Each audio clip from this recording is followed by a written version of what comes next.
اعوذ باللہ من الشیطان الرجیم بسم اللہ الرحمن الرحیم۔ اس مہینے کا آنے والے موسم نور کا استقبال کرنا، اس کے شوق میں بے تابیوں کا اظہار کرنا، یہ اللہ جل شانہ کے ساتھ محبت کی علامت ہے۔ شعبان المعظم کے دن گن گن کے گزارے جائیں کہ اتنے دن رہ گئے ہیں رمضان المبارک میں، اب اتنے دن رہ گئے ہیں رمضان المبارک میں۔ انسانی ذہن میں یہ سوال پیدا ہو سکتا ہے کہ متعینہ وقت پر تو اس مہینے نے آنا ہی ہے، اور اگر زندگی موجود رہی تو اس کو پا ہی لیں گے، تو اس شدت سے انتظار کرنے کا کیا مطلب؟ تو اس کا جواب یہ ہے، بیرون ملک سے کسی کے بزرگ نے، والد نے یا کسی کے بیٹے نے آنا ہو تو وہ 2 ماہ قبل ہی آنکھیں فرش راہ کیے ہوتے ہیں اور گن گن کے دن گزار رہے ہوتے ہیں، اور جو ہی لمحے قریب آتے ہیں تو پھر گھڑیاں اور ساعتیں بھی گنی جاتی ہیں۔ بار بار گھڑی دیکھتے ہیں، ابھی تک پہنچے نہیں، جبکہ یہ طے ہے کہ 5:02 پہ فلائٹ اترے گی۔ تو بار بار گھڑی دیکھنے کا مطلب، لاہور سے 2 گھنٹے یہاں گجرانوالہ میں پہنچتے ہوئے لگیں گے، لیکن ہر 10 منٹ کے بعد کہ ذرا پتہ کرو کہاں تک پہنچے ہیں۔ کیا مطلب اس کا؟ مطلب اس کا یہ ہے کہ جب سینے میں کسی کا انتظار رکھا ہوا ہو تو پھر بے تابیاں، بے چینیاں، اضطراب موجود ہوتا ہے۔ ہم دنیا کے لوگوں کے ساتھ جو ربط و رشتہ رکھتے ہیں اس کے مطابق ان کا انتظار ہوتا ہے۔ کچھ آنے والے ایسے بھی ہوتے ہیں جنہوں نے ہمیں بتایا ہوتا ہے کہ فلاں دن ہم پہنچیں گے، اور وہ دروازے پہ دستک دے رہے ہوتے ہیں اور ہم سو کے اٹھ رہے ہوتے ہیں، اور اچانک جب پتہ چلتا ہے کہ فلاں باہر دروازے پہ دستک دے رہے ہیں تو ہم استقبال تو کر رہے ہوتے ہیں، لیکن ہمارے ذہن میں یہ بھی ہوتا ہے وہ میں بھول گیا، تو اب تو یہ کام بھی میرے ذمے ہے، تو مجھے یاد آ گیا ہوتا۔ تو جن لوگوں کے لیے دل میں محبتوں کی جگہ ہو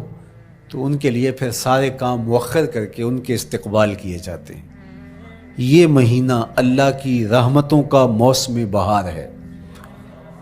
چھم چھم رحمتیں برستی ہیں، انوار اترتے ہیں، گناہگاروں کو آتش دوزخ سے نجات بخش دی جاتی ہے۔ تو اس کا استقبال کرنا، اس کے لیے انتظار کرنا، گن گن کے دن گزارنا،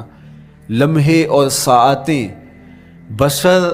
کرتے ہوئے بار بار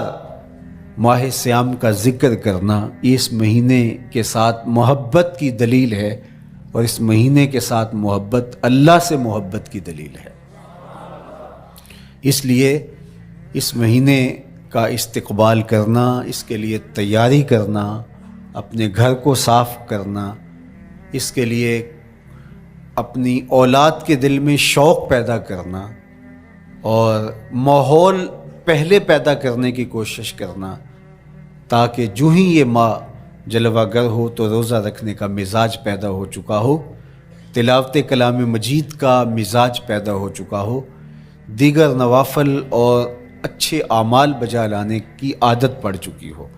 تو شعبان میں ہی اس کی تیاری ہوتی ہے، تاکہ رمضان المبارک آتے ہی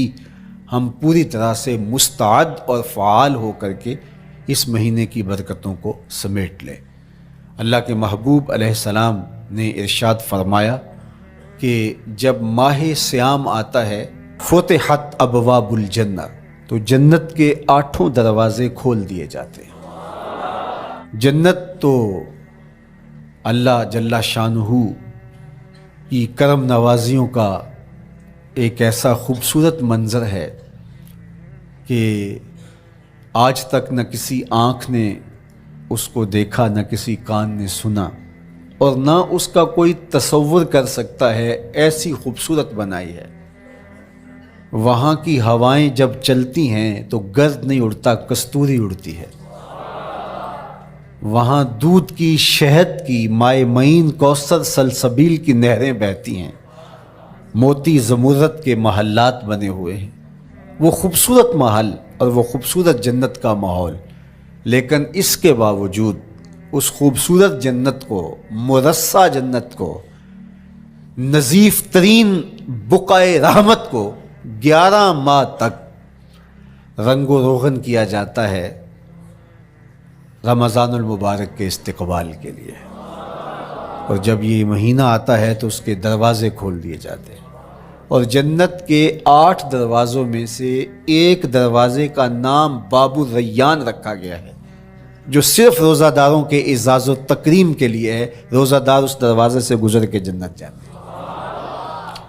تو آپ اندازہ کیجئے کہ اللہ نے اس ماہ مبارک کو کیا عزت دی ہے، کیا پروٹوکول دیا ہے، کیا تکریم بخشی ہے کہ نبیوں کا امام،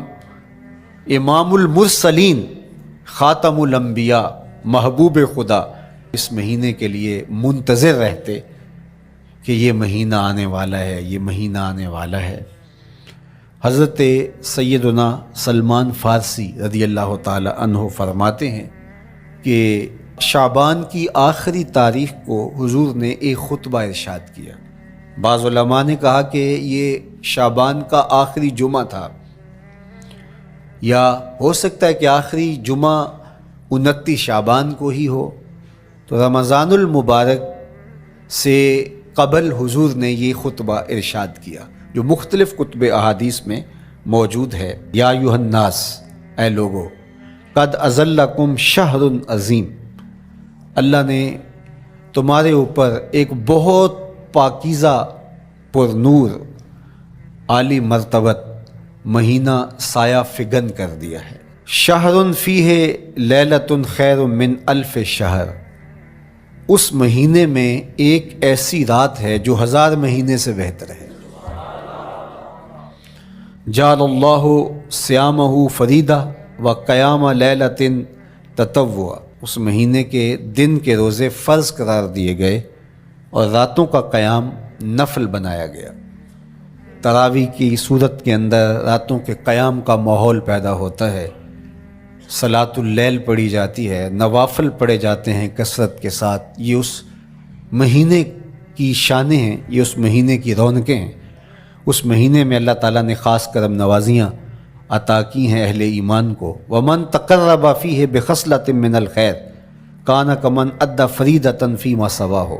ایک نفل کا ثواب ایک فرض کے برابر اس مہینے میں کر دیا جاتا ہے۔ ومن ادی فریضۃ کان کمن ادی 70 فریضۃ فیما سواہ، اور اگر کوئی ایک فرض ادا کرتا ہے تو اس کو 70 فرائض کا ثواب ملتا ہے۔ اس قدر نیکیوں کا اجر بڑھا دیا جاتا ہے، ان کی قیمت بڑھا دی جاتی ہے اس مہینے میں۔ اور پھر ارشاد فرمایا وَهُوَ شَهْرُ الصَّبْرِ، یہ صبر کا مہینہ ہے۔ ہونے کے باوجود بھی انسان تناول نہیں کرتا، ٹھنڈا میٹھا مشروب میسر ہے اور زبان کانٹا بن گئی، حلق خشک ہو گیا، لیکن اس کے باوجود بھی ایک گھونٹ حلق سے نیچے اتارنے کا روادار نہیں ہوتا۔ وضو کرتے بھی احتیاط کرتا ہے، کوئی قطرہ آب حلق سے نیچے نہ ٹپک جائے۔ تو یہ صبر سکھاتا ہے، جب ہو بھی تو انسان اس سے گریز کرے، تو جب ہوگا نہیں تو پھر انسان صبر کا عادی بن جاتا ہے، تو یہ صبر کی عادت ڈالتا ہے۔ یہ شہر الصبر ہے۔ پھر فرمایا والصبر ثوابہ الجنہ، اور سنو صبر کا ثواب جنت ہے۔ جو شخص صابر ہوتا ہے اس کا صلہ جنت کی صورت میں عطا کیا جائے گا۔ وشہر المواسات، اور یہ ہمدردی کا مہینہ ہے، باہمی پیار کا مہینہ ہے، الفتیں بانٹنے کا مہینہ ہے، نرم دلی کا مہینہ ہے، ایک دوسرے کے احساس کا مہینہ ہے۔ جب کوئی شخص بھوک اور پیاس کاٹتا ہے تو اس کو پھر محسوس ہوتا ہے، بالخصوص عمرا، کہ بھوک کیا بلا ہوتی ہے، اور جو نان شبینہ کو ترستے ہیں اور جنہیں کھانا میسر نہیں آتا ان کی زندگیاں کتنی تلخ ہوتی ہیں۔ تو بھوک اور پیاس احساس پیدا کرتی ہے ان لوگوں کا کہ جو اللہ کی دی ہوئی نعمتوں سے محروم ہیں۔ تو اس لیے یہ ایک قسم کا رحم دلی کا مہینہ ہے، پیار بانٹنے کا مہینہ ہے، یہ الفتیں تقسیم کرنے کا مہینہ ہے۔ وَشَهْرٌ يُزَادُ فِيهِ رِزْقُ الْمُؤْمِنِ، اور یہ ایسا مبارک مہینہ ہے جس میں مومن کا رزق بڑھا دیا جاتا ہے۔ روزہ کھانا بچانے کے لیے یہ اخراجات کم کرنے کے لیے نہیں ہے، بلکہ اس میں آپ کا رزق اور بڑھ جاتا ہے۔ ایسی ایسی نعمتیں کھانے کو ان لوگوں کو بھی نصیب ہو جاتی ہیں عام دنوں میں جو ان کا مقسوم نہیں ہوتی۔ دسترخوان لگتے ہیں، افطاریاں ہوتی ہیں، سحری کے لمحات ہوتے ہیں، کوئی کسی کو ویسے کھانا کھلائے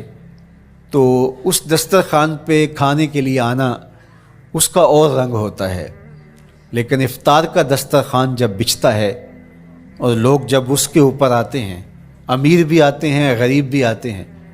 تو اللہ کی دی ہوئی نعمتیں جو دسترخوان پہ پڑی ہوتی ہیں ان کو اٹھاتے ہیں، کام و دہن کی تسکین کا سامان کرتے ہیں، عزت نفس بھی مجروح نہیں ہوتی اور طرح طرح کی نعمتیں کھانا بھی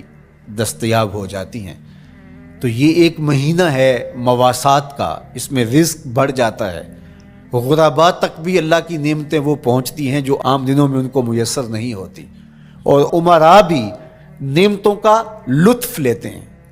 نعمتوں کا مزہ انہیں آتا ہے، اس لیے کہ بھوک کاٹنے کے بعد جب ان کو نعمت میسر آتی ہے تو پھر انہیں احساس ہوتا ہے۔ جو شخص ہر وقت سیراب رہتا ہے تو اس کو کیا پتا کہ شدید بھوک کے بعد کھانے کا لطف کیا ہوتا ہے۔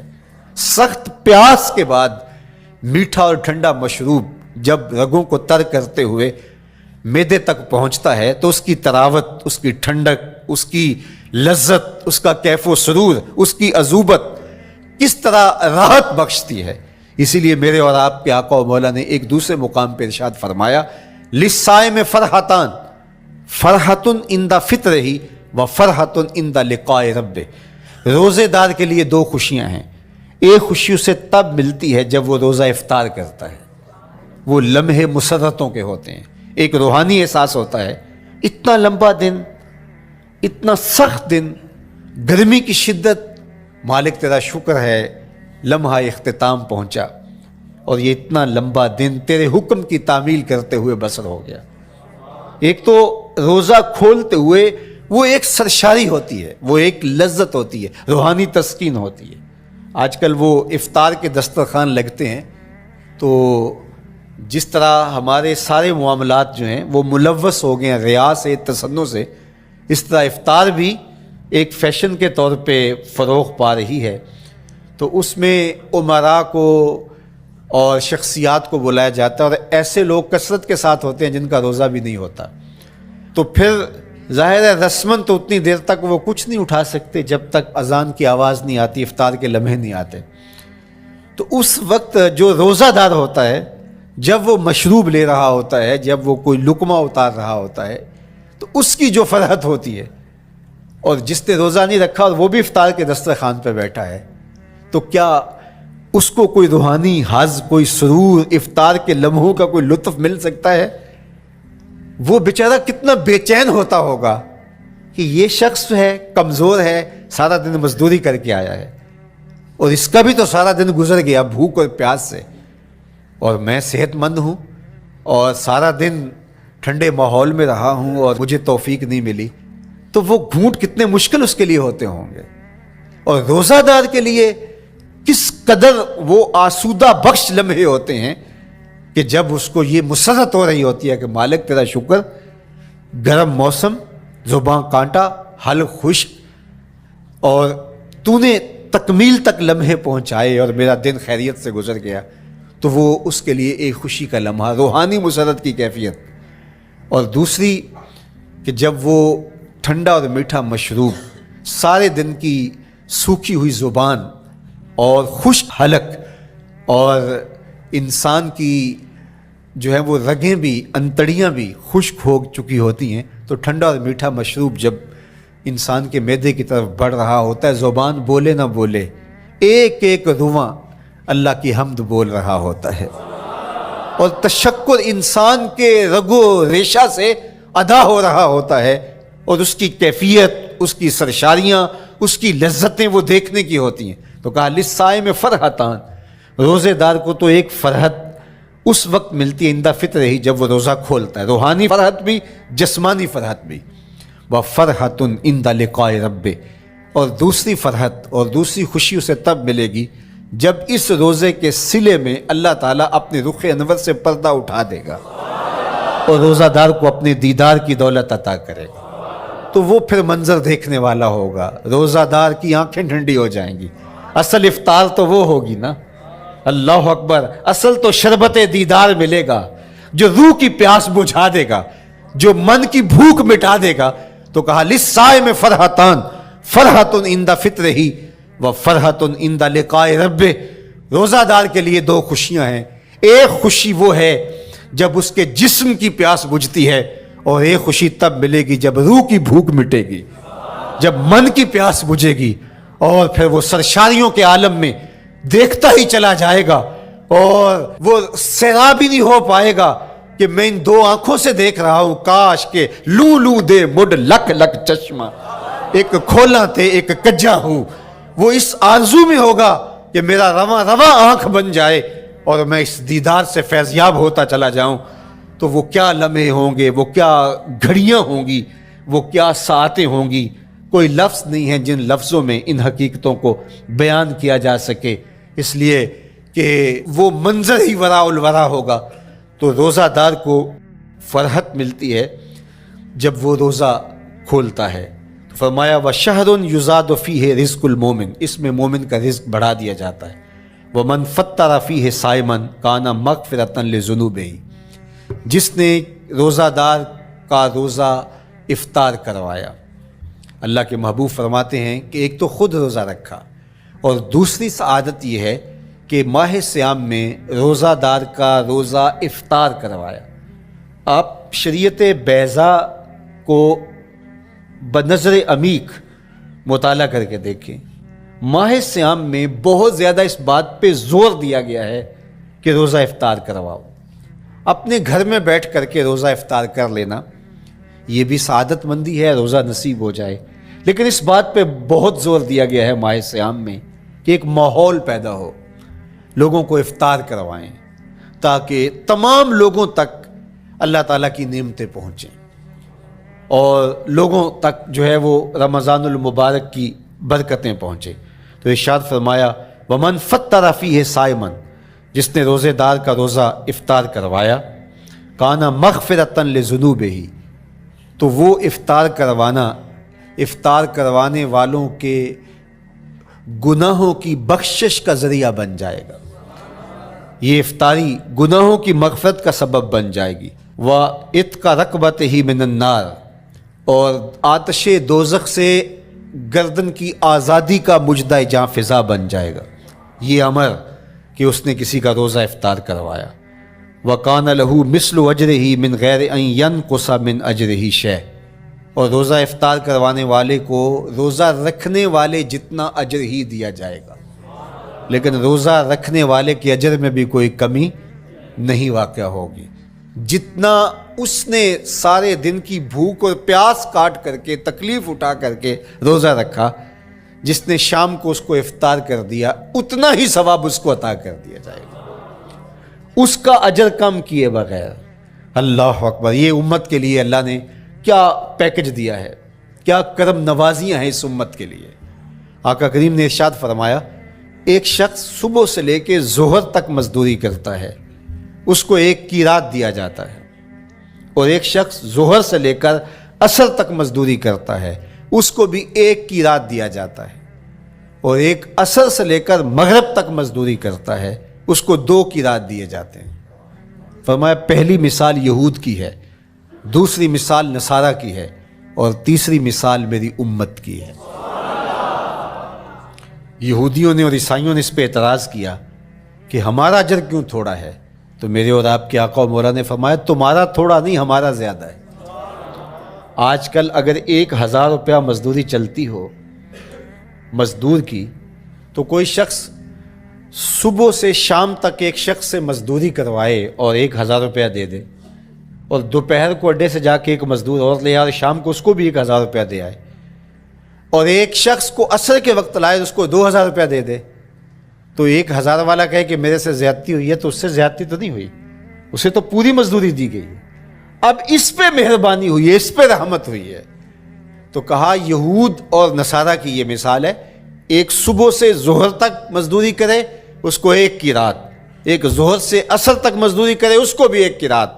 اور تیسرا بہت تھوڑا وقت عصر سے مغرب تک مزدوری کرے اس کو 2 قرات۔ کہا یہ امت محمدیہ علی صاحب الصلوات کو دیا گیا نور ہے۔ تو ایک شخص نے سویر سے لے کر شام تک روزہ رکھا، بھوک کاٹی، پیاس کاٹی، سخت شدت کی گرمی سہی، اور ایک شخص نے شام کے وقت اس کو روزہ افطار کروا دیا۔ اور سنو حضور علیہ الصلوۃ والسلام کا فرمان، جب حضور نے فرمایا کہ اس کو پورا اجر ملے گا پہلے کے اجر کو کم کیے بغیر، تو صحابہ کا تو دل تڑپنے لگا کہ یہ کتنی بڑی بات ہے۔ اب آپ جانتے ہیں کہ یہ زمانہ ایسی معاشی خوشحالیوں کا نہیں تھا، لوگوں کے پاس تو نان شبینہ بھی میسر نہیں ہوتا تھا، تو صحابہ نے جو سوال کیا، قالوا یا رسول اللہ صلی اللہ علیہ وسلم، انہوں نے کہا اے اللہ کے پیارے رسول صلی اللہ علیہ وسلم، لیسا کلنا یجد ما یفطر الصائم، ہم میں سے تو ہر بندہ یہ طاقت نہیں رکھتا کہ روزہ دار کو روزہ افطار کروا دے، تو یہ اتنی بڑی سعادت، تو یہ تو پھر اہل زر ہی یہ سعادت حاصل کر پاتے ہیں، ہمارے جیسے لوگ تو پھر جو مال و دولت نہیں رکھتے تو وہ تو پھر یہ سعادت نہیں حاصل کر پائیں گے۔ تو میرے اور آپ کے آقا و مولا نے کیا فرمایا؟ قال، حضور نے ارشاد فرمایا، یؤتی اللہ ھذا الثواب، یہ ثواب اللہ اسے شخص کو بھی عطا کرے گا، من فطر صائما علی مزقۃ لبن او تمرۃ او شربۃ من ماء، فرمایا کہ یہ اجر اللہ اس کو بھی عطا کرے گا جس نے کسی کا روزہ 1 گھونٹ دودھ سے کھلوا دیا، یا 1 کھجور سے کھلوا دیا، یا پانی کے 1 گھونٹ سے اس کا روزہ افطار کروا دیا۔ لازمی نہیں ہے کہ دسترخوان سجا ہو، انواع اقسام کے کھانے پڑے ہوں اور وہ افطاری ہی افطاری قرار پائے گی۔ جس نے کسی کو وہاں باہر ٹوٹیوں سے پانی کا گلاس بھر کے، کٹورا بھر کے سادہ پانی بھی پیش کر دیا تو اس کو بھی ثواب مل جائے گا۔ کتنا ثواب ملے گا؟ پورا روزہ رکھنے کا ثواب اس کو ملے گا۔ کتنی رحمتوں کی لوٹ سیل لگی ہے، کوئی ایسے بھی بانٹتا ہے، کوئی ایسے بھی کرم نوازیاں ہوتی ہیں، لیکن میرے رب کے خزانے کتنے کھلے ہیں۔ میں نے مدینہ المنورہ میں ایک شخص کو دیکھا کہ وہ روزے کے وقت وہاں سے ہی گلاس لیتا اور زمزم سے بھرتا اور روزہ داروں کے آگے رکھتا چلا جاتا، اور روزانہ اس کا یہ عمل ہوتا، نماز عصر کے بعد شروع ہوتا، جتنی اس کی پہنچ ہوتی ہر ایک کے آگے رکھتا چلا جاتا، پانی بھی وہاں سے لیا، گلاس بھی وہاں سے لیا۔ اللہ اکبر، فرمایا دودھ کا 1 گھونٹ یا پانی کا 1 گلاس یا 1 کھجور اس نے کسی کو پیش کی اور اس نے اس سے روزہ کھولا۔ اللہ کے محبوب فرماتے ہیں پہلے کے اجر میں بغیر کسی کمی کے اس کو پورا ثواب روزے کا نصیب ہوگا۔ اللہ اکبر۔ اب سنو، پھر حضور نے ارشاد فرمایا ومن اشبع صائما، اور جس نے صحیح اہتمام کے ساتھ روزے دار کو اچھا کھانا کھلایا، اچھی پرتکلف افطاری دی، سقاہ اللہ من الحوض شربۃ لا یظمأ حتی یدخل الجنہ، اس کو حوض کوثر سے ایسا جام ملے گا کہ اس کو کبھی پیاس نہیں ملے گی یہاں تک کہ جنت میں چلا جائے گا۔ اللہ اکبر، اس کو کوثر کے جام نصیب ہوں گے حشر کی گرمی میں۔ اور آپ کو معلوم ہے، علماء سے آپ نے بارہا سنا ہوگا کہ جام کوثر جس نے 1 بار پی لیا پھر 50,000 سال کے دن میں اس کو دوبارہ پیاس نہیں لگے گی۔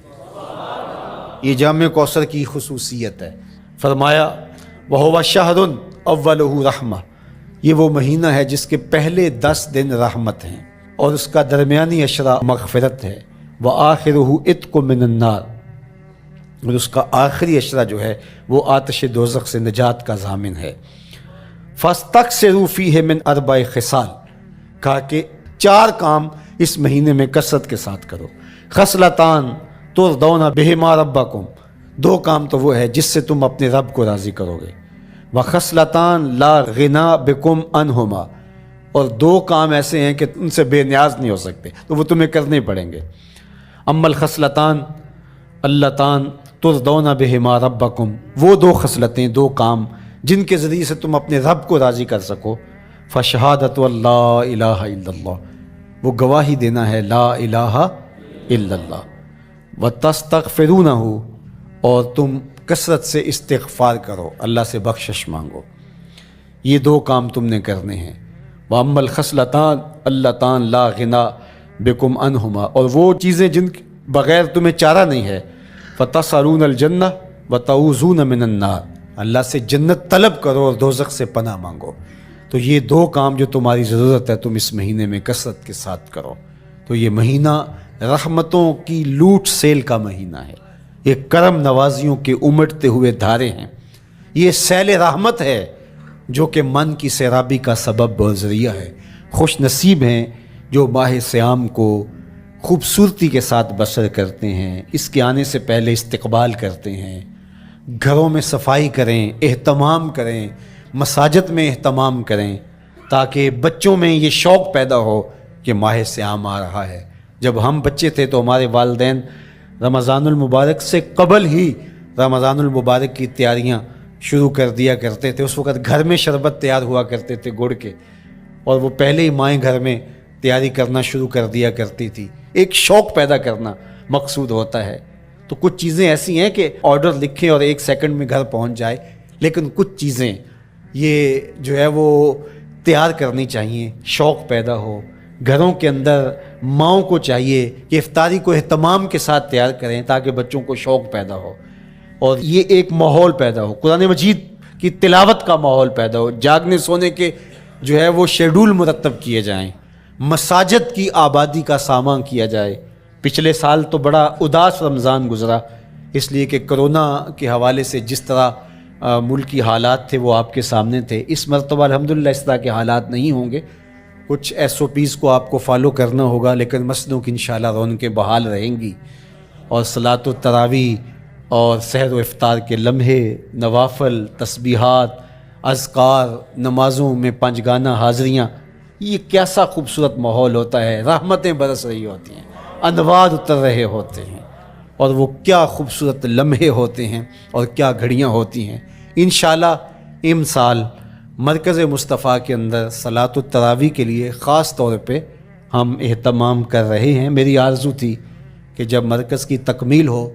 تو پھر رمضان المبارک کا اہتمام کے ساتھ جو ہے وہ ہم انتظام و انصرام کیا کریں گے، چونکہ اس سے قبل بہت سارے تعمیراتی کاموں کی وجہ سے ہم الجھے رہتے تھے، لیکن اللہ کے فضل سے اب مرحلہ اول کی تکمیل ہو گئی اور مرحلہ ثانی کی طرف ہم بڑھنے والے ہیں۔ تو اس رمضان المبارک کے اندر ہمارے لیے بیٹھنے کی جگہ، خواتین کے لیے انتظام، افطار کے لیے، سحر کے لیے، دوستوں کے لیے انشاءاللہ خوبصورت اہتمام ہوگا۔ بہت اچھے قاری قرآن جو ہے وہ صلاۃ التراویح پڑھائیں گے، تو وہ میٹھے اور دل آویز لہجے اور مرکز کا ماحول، انشاءاللہ ذکر و فکر کے حلقے بھی ہوں گے، دروس قرآن کے حلقے بھی ہوں گے، تو ایک ماحول انشاءاللہ پیدا ہو، اور انشاءاللہ میں بھی آپ کے ساتھ ماہ صیام میں موجود رہوں گا، افطار کے لمحوں میں بھی، سحر کے لمحوں میں بھی، تراویح میں بھی، نمازوں میں بھی انشاءاللہ۔ اور پھر جب ہم ہوں گے تو ماہ صیام ہوگا، رحمت کی گھڑیاں ہوں گی، اترتے ہوئے انوار ہوں گے، محبتوں کا ہجوم ہوگا، افطار کے میلے ہوں گے، سحری کے خوشگوار لمحے ہوں گے، قرآن کی دل نواز صدائیں ہوں گی، اور مرکز مصطفیٰ کا نورانی پرکیف سرمدی ماحول ہوگا، اور ہم اپنے رب سے اس کی رحمتیں طلب کریں گے۔ اللہ ہم سب کو اپنی پناہوں کا حصار دے۔ والسلام علیکم ورحمۃ اللہ۔